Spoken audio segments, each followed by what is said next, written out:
In tonight's news edition, Syrian government and opposition delegates open talks on means of ending the conflict as international mediator Lakhdar Brahimi lays out his plan focusing mainly on humanitarian aid to besieged areas. Celebrations on the third anniversary of Egypt's 2011 uprising are marred by violence in Cairo and other cities, and at least 6 people are killed in clashes between demonstrators and security forces. And on the last day of the World Economic Forum in Davos, delegates focus on unemployment and say the world economy and the Eurozone are showing signs of recovery. Good evening and welcome to the news at 10. Prime Minister Abdullah Mansour sought to reinstate confidence in the General Secondary Education Certificate, the Tawjihi, saying efforts in the past days by various authorities helped restore the reputation of the certificate. He said the Tawjihi remains the criteria for equality and justice among students and the test that reflects their true capabilities. Mansour was addressing the Ministers of Education and Interior in a letter in which he thanked them for their efforts that helped regain the credibility of the certificate as a component of the national prestige. Mansour noted that the collective and integral efforts of officials, security and civil institutions help put an end to violations that have tarnished Tawjihi's reputation and raised questions about its credibility and integrity as a qualifying requirement for university admission. Syrian government officials and opposition delegates sat face-to-face for the first time today at the start of talks to end the conflict in the country. The meeting at the UN headquarters in Geneva convened in the presence of international mediator Lakhdar Brahimi, who laid out his plans to the parties. The immediate focus, Brahimi said, will be on humanitarian aid as a confidence-building measure to be followed by political talks. The delegates were to discuss a possible deal on a short ceasefire to allow humanitarian aid into rebel-besieged areas in Hims. The other issue on the table at his stage is the release of prisoners, so-called prisoners of conscience. Before the two sides sat for the talks, Syria's ambassador to the United Nations, Bashar Ja'fari, told reporters it was too early in the peace talks to discuss the idea of an interim government. He said the two sides will discuss all the substantive issues in the Geneva I without selectivity. Plus, of course, we may have some reservations with regard to this point or that point, but we will discuss everything on time. Today we will not get into the substance. Today is about formalities. We came with a positive spirit, an open mind, to discuss everything with the other delegation. This is why we are here. On the sidelines of the Geneva meeting, Russian Foreign Minister Sergei Lavrov criticized calls for Syrian President Bashar al-Assad to step down, saying a regime change now would put the embattled country into more chaos. He said Russia would push Syrians to decide their own fate. Lavrov was speaking in an interview to a Russian broadcaster that was aired today. Everyone says that if you only put up the task of regime change, as some are trying to do, then Syria will face chaos. There's already enough chaos there. This could be just an avalanche of events that no one wants. Everybody understands that order needs support. Another day of violence in Iraq today leaves at least 28 people killed in different attacks on various parts of the country. 8 people were killed in bombardment in Fallujah in the west of Iraq, under control of armed insurgents for the past several weeks.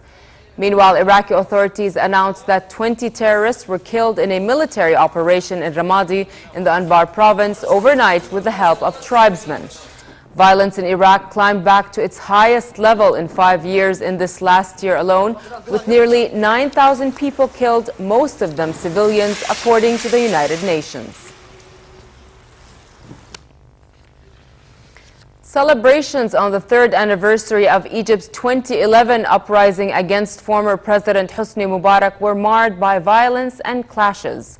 Supporters of Egypt's Army Chief General Abdel Fattah al-Sisi clashed with anti-government demonstrators rallying at a square in downtown Cairo.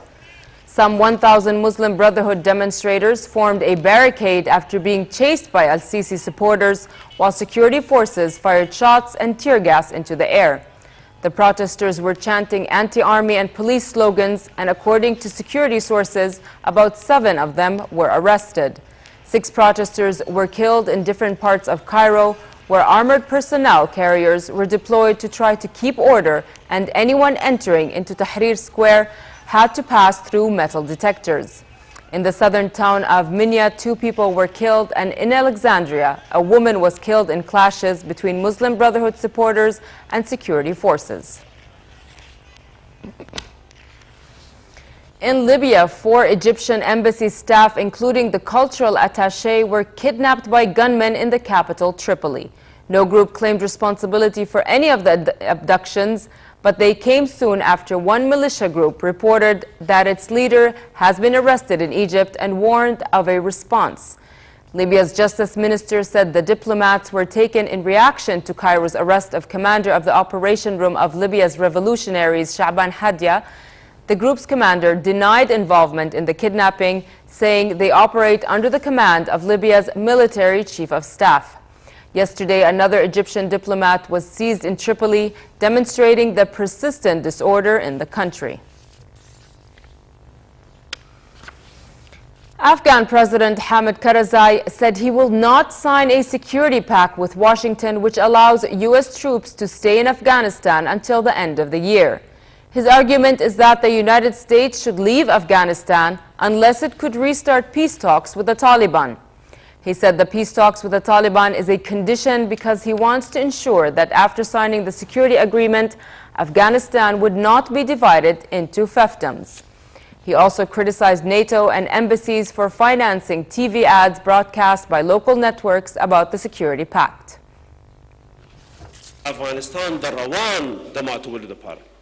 Afghanistan will never sign the security agreement under pressure. No pressure, no threat. No psychological operation against our people can force us to sign the security agreement. If they want to leave, they should leave today. Rebuilding banking in Europe, balancing of technology and employment were the focus of today's final session at the World Economic Forum, the WEF, in Davos. Delegates at the WEF have been concerned in particular with getting the high numbers of unemployed young people back to work. Some have suggested one way of tackling unemployment would be getting government and the private sector to work together. And according to European officials, the world economy and the Eurozone are showing strong signs of recovery. This report has the details. Clear, cold skies over Davos set the backdrop for the final day of this year's annual meeting of the World Economic Forum here.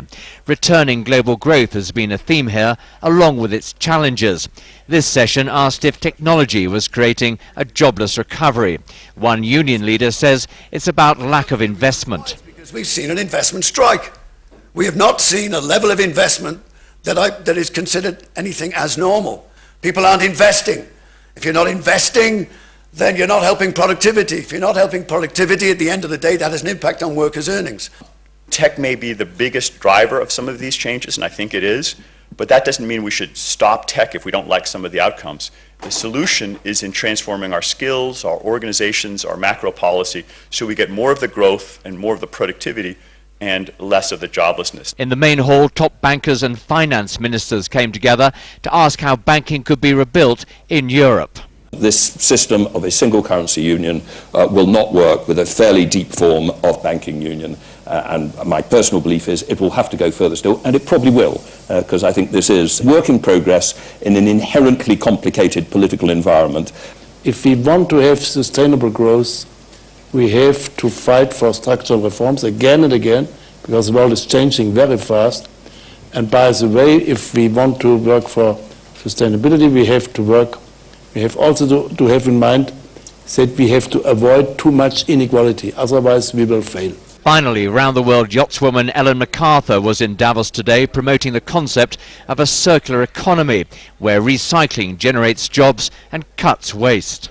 Currently we live very much in a linear economy where our economy is driven by taking something out of the ground, making something out of it and ultimately throwing that product away. Within a circular economy you design your product so that it fits within a system, so the product and the materials within it can be recovered, and you often use less energy as a result of that. The final sessions here today will focus on the global outlook for 2014, politically and economically, before the closing ceremony. He might be the mastermind behind the Microsoft empire, but his chess skills are anything but impressive. Billionaire philanthropist Bill Gates was beaten by Norway's Magnus Carlsen, dubbed the Justin Bieber of chess, in just 71 seconds on a local TV show. Since becoming the chess world champion in November of last year, 22-year-old Carlsen has earned lucrative sponsorships, a modeling contract, and coverage on tabloid front pages. Oh, that was quick. Oh, that was bad.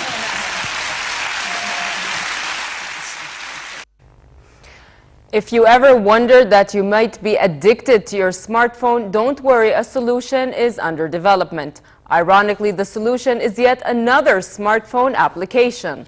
The new app, developed at the university in Bonn, Germany, now allows users to measure their real use of the smartphone and see if there might be addictive tendencies involved. The main key data is transferred to a server where scientists can evaluate the smartphone use. On average, those who took part in the pilot study looked at their phone every 12 minutes, and only 8 minutes out of a daily use of around 2 hours is actually used for calls. According to the German scientists, these habits rate smartphones as highly addictive.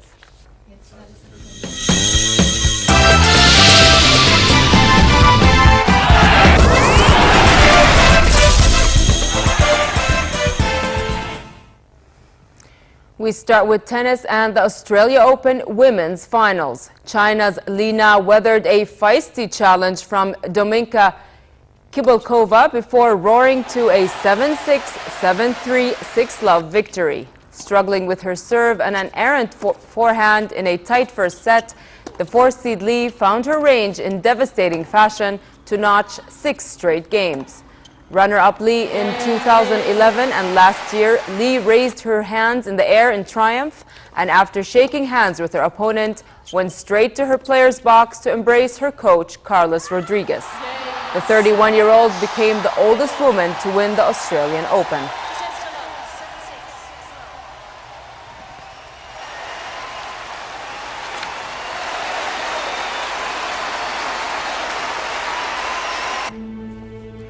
Ferrari has revealed its 2014 Formula One car, the F14T, that it hopes will allow it to fight for the world title this year. The new car features a different nose approach to the other cars revealed so far and a much flatter concept. However, Ferrari has retained its pull rod front suspension in the new 1.6-liter turbocharged engine design. The car is scheduled to run in public for the first time in Spain next week.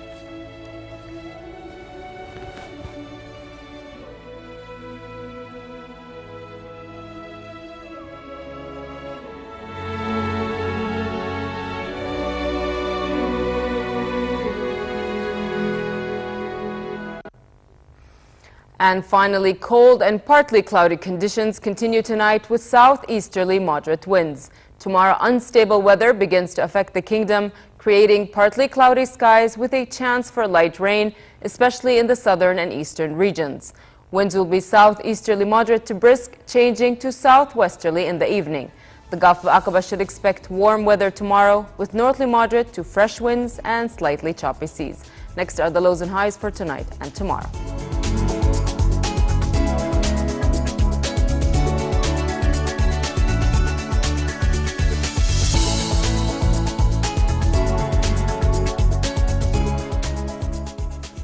To end the news, here's a reminder of our top stories. Syrian government and opposition delegates open talks on means of ending the conflict as international mediator Lakhdar Brahimi lays out his plan, focusing mainly on humanitarian aid to besieged areas. Celebrations on the 3rd anniversary of Egypt's 2011 uprising are marred by violence in Cairo and other cities, and at least 6 people are killed in clashes between demonstrators and security forces. And on the last day of the World Economic Forum in Davos, delegates focus on unemployment and say the world economy and the Eurozone are showing signs of recovery. With that, we come to the end of tonight's news. I'm Nancy Khair. Thank you for watching. Have a good night.